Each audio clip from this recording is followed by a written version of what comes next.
കത്തിഷ്മ 2 ഭാഗം 4.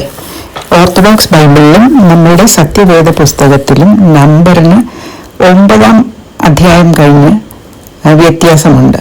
9-ഉം 10-ഉം ഓർത്തഡോക്സ് ബൈബിളിൽ 9 കാണിക്കുന്നത്. അതുകൊണ്ട് നമ്മളുടെ 16-ാം സങ്കീർത്തനം എന്ന് പറയുന്നത് 15 ആണ്. അപ്പോൾ 16 വരെ വായിക്കണം എന്ന് പറയുമ്പോൾ 17 വരെ ആണ് സെക്കൻഡ് ഡേയിൽ നമ്മൾ വായിക്കേണ്ടത്.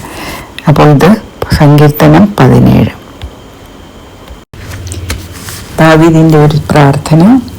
സങ്കീർത്തനം 17. യഹോവേ, ന്യായത്തെ കേൾക്കണമേ, എൻ്റെ നിലവിളിയെ ശ്രദ്ധിക്കണമേ.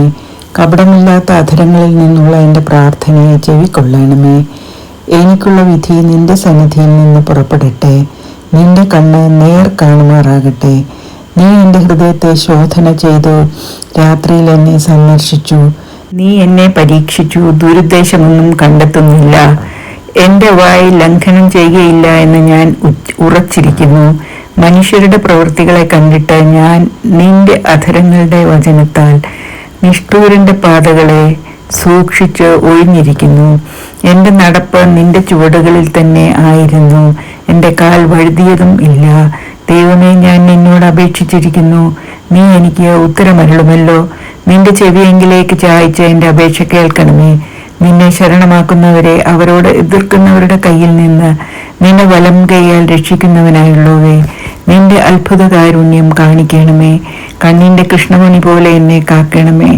എന്നെ കൊള്ളയിടുന്ന ദുഷ്ടന്മാരും എന്നെ ചുറ്റി വളയുന്ന പ്രാണശത്രുക്കളും എന്നെ പിടിക്കാതെ വണ്ണം നിന്റെ ചിറകിന്റെ നിഴലിൽ എന്നെ മറച്ചു കൊള്ളണമേ.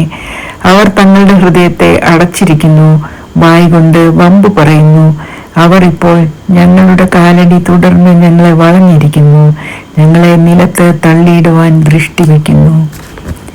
കടിച്ചു കീറുവാൻ കൊതിക്കുന്ന സിംഹം പോലെയും മറവിടങ്ങളിൽ പതിയിരിക്കുന്ന ബാലസിംഹം പോലെയും തന്നെ.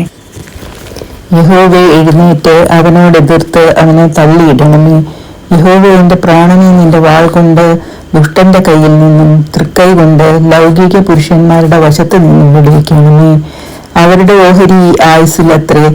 നിന്റെ സമ്പത്ത് കൊണ്ട് നീ അവരുടെ വയറ് നിറയ്ക്കുന്നു. അവർക്ക് പുത്രസമ്പത്ത് ധാരാളമുണ്ട്. തങ്ങളുടെ ധനശിഷ്ടം അവർ കുഞ്ഞുങ്ങൾക്ക് വെച്ചേക്കുന്നു. ഞാനോ നീതിയിൽ നിന്റെ മുഖത്തെ കാണും. ഞാൻ ഉണരുമ്പോൾ നിന്റെ രൂപം കണ്ട് തൃപ്തനാകും. ഇതോടെ 2-ാം കദീഷ്മ അവസാനിക്കുന്നു.